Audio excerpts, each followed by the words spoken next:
Hope everybody's having a good morning this Friday. I wanted to talk again about how important it has been for me in my grief process to have goals for myself, to set goals, and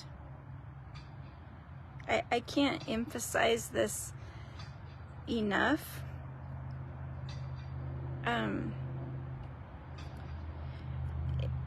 I've been really down and depressed lately, and it kind of happens to me. I've noticed every year this time of year, and I think I'm naturally a melancholy person anyway, but this time of year especially, and I love this time of year actually. This is probably my favorite time of the year. I think a lot of people really enjoy this time of year, especially if you live in the mountains, and you know, the change in the seasons. Fall is really pleasant. But back to goals, I just wanted to share with you a little bit about, these are really personal things, and I'm not going to share all of my personal things, but one of them that I would like to share is just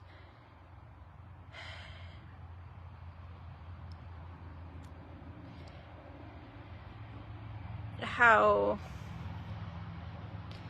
the day that my daughter died, that morning I was driving with her to school. I was accompanying her to the university where she went to school, Colorado Mesa University. And I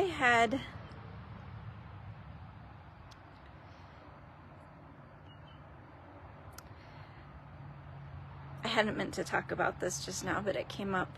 I had just completed a very big goal that I had been working on for like 6 years. I just graduated. I myself had just completed my degree in music performance at CMU, and I was in the same program that she was in. She was working on a degree in music performance. She happened to come in towards the end when I was finishing up my degree, and so it was it was a very unique situation to be able to go to school at the same time as my daughter and be working on similar, same program, except she played the violin, I played the guitar. And so when I first started, at an older age, working on my college degree, I thought it would only take me 4 years, and it ended up taking me 6. And towards the end there, I felt like quitting, because I just didn't think I was just tired. I wanted to be back home with my children. I'd always been, I'd always been a stay-at-home mom, which is, by the way, the greatest job on the planet. It's the most rewarding. And so towards the end of that degree, hi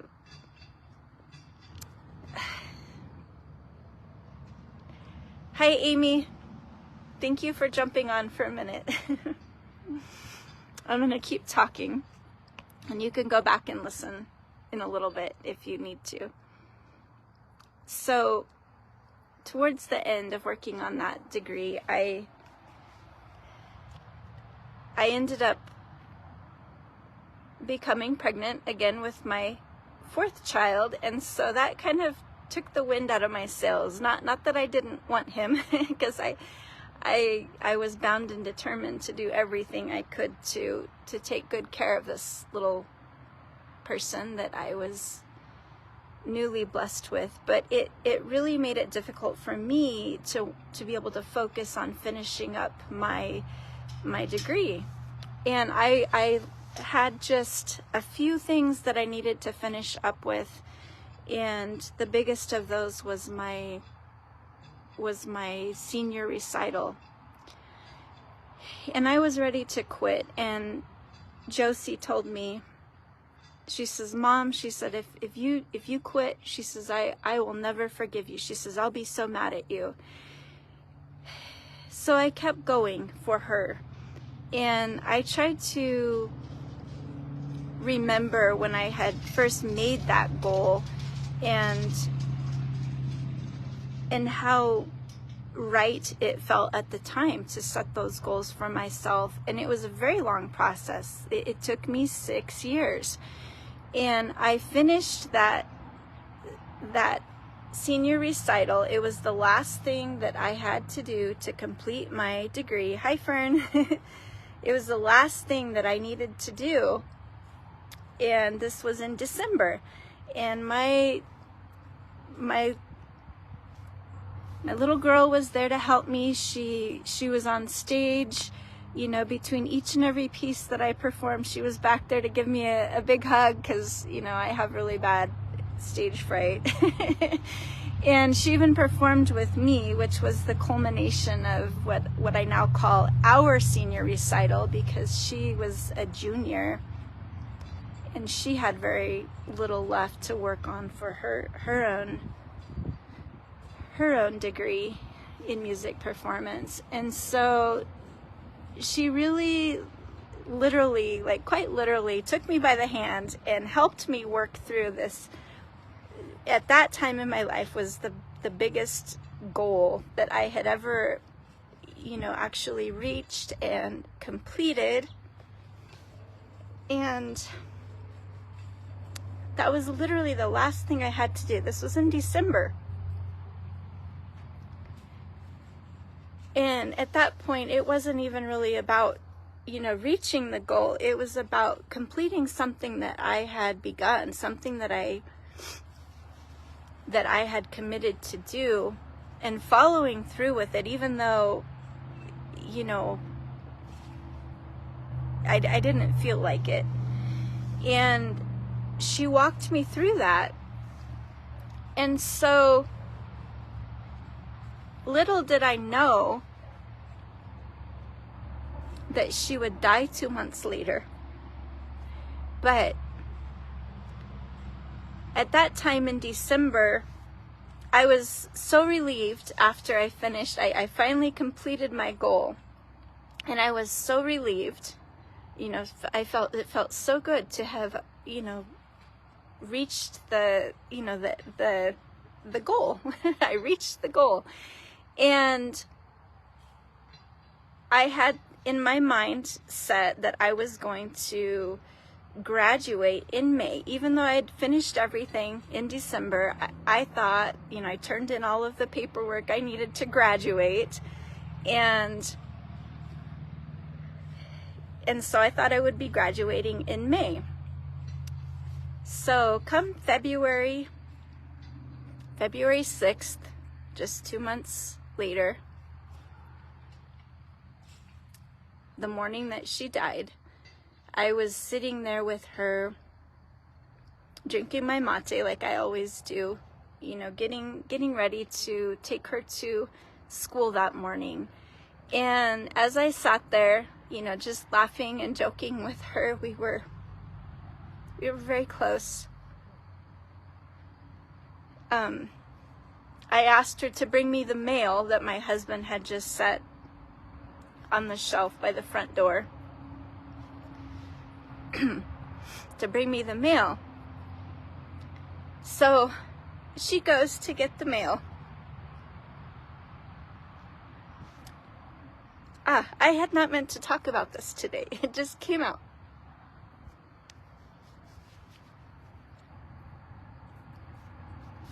I don't tell this story very often. She brings me the mail, and as she's looking at it, she holds up this envelope, and she says, "Oh, look, She says, it's for you. It's from CMU. I'm going to open it. And she's holding this, you know, big envelope. And I tell her, go for it. Like, I couldn't care less. Like, I couldn't care less.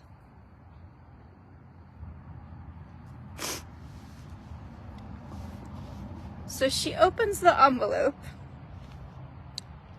This is the day she died. She died that evening.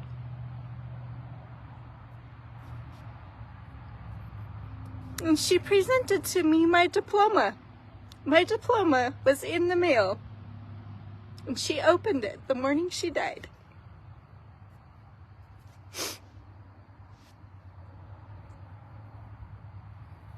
And we laughed about it. Because I'm that mom that I'm that person. I am such a scatterbrain. I forget everything.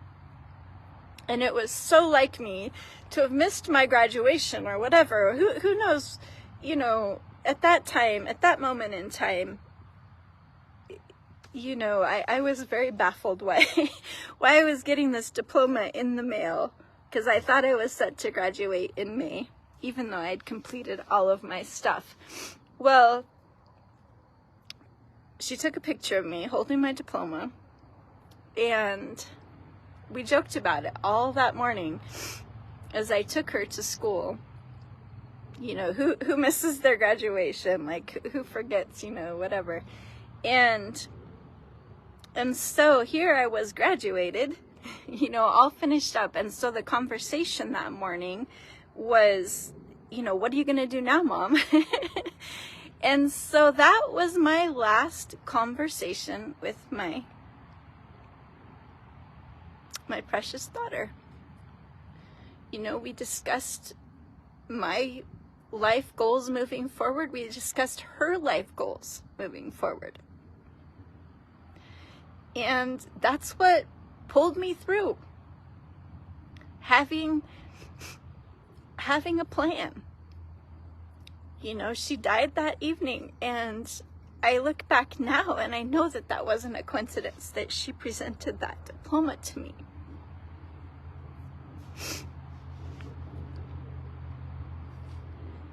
But I'm so grateful that I had that moment with her to discuss my plan. She was just like she'd walked me through that whole process of getting that diploma. It was almost as though she was preparing me for when she wouldn't be here. And so, without getting into detail what all those goals are, I'm so grateful that I have... Hi, Tori. You're just jumping in on the end here. I love you so much. If you go back and listen, I'll post this later. I'm talking about how important it is to have a goal, or have goals, because they save your life. When life goes south, your goals will help you. They'll help you to keep going. And with that, like I said, I'm grateful that she helped me to have a plan. She helped me to have a plan, because once she was gone, I was so lost. And it feels like, especially in the early stages of loss, it feels like you're just going through the motions. Like, you know, I at least every day, I try to brush my teeth. My hair doesn't always get brushed. But you're going through the motions. They're things that you know you need to do, and so you do them. You have no desire to do them, but you know that you need to do them. And so that's why I think it's really, really crucial and so very helpful if you can kind of formulate some kind of plan for yourself. And, you know, even if you don't really feel like you know what your purpose is right now, sometimes we lose our purpose and we don't know what our purpose is. it's a really good time to connect with ourselves and with God, to try and come up with a plan. And you know, for me, my ultimate plan is to go back to where he is, where God is, to be with Josie and Julian and all the rest of my family. That's like the ultimate goal that I have. But then there's other things that we have to work towards in the day-to-day, and you know, we can set littler goals to help us achieve those bigger goals, and so on and so forth. But literally, goals have saved my life. They have got me up out of my chair, helped me to keep moving forward and do the things that keep me healthy and strong. And I don't always feel healthy and strong, but I keep at it, and some days are better than others. But we keep going. We KFG, right? Keep forward going. So thank you guys for being on here today. I wanted to quickly say that this has been another one of my goals, to do these lives every Friday. And sometimes I don't have anybody on here, or maybe one person, but I do it anyway. And that's another goal that I have set for myself. It helps me to helps me keep moving forward. And so I'm grateful that you guys have been on here, and I hope this helps somebody else. I know it helps me, and so if I can even, you know, help one person, then that means everything to me.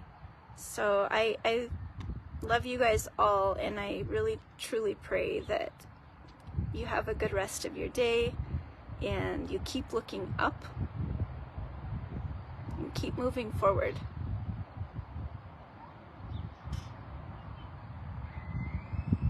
Oh, I was watching. I love you, cousin. You're always in my prayers. I love you too, Tori. There's lots of different kinds of losses, and at the moment we're all going through the hardest thing that we've ever dealt with. So don't ever compare your loss or your struggle or your pain to anyone else's. You can do this. Okay, love you guys.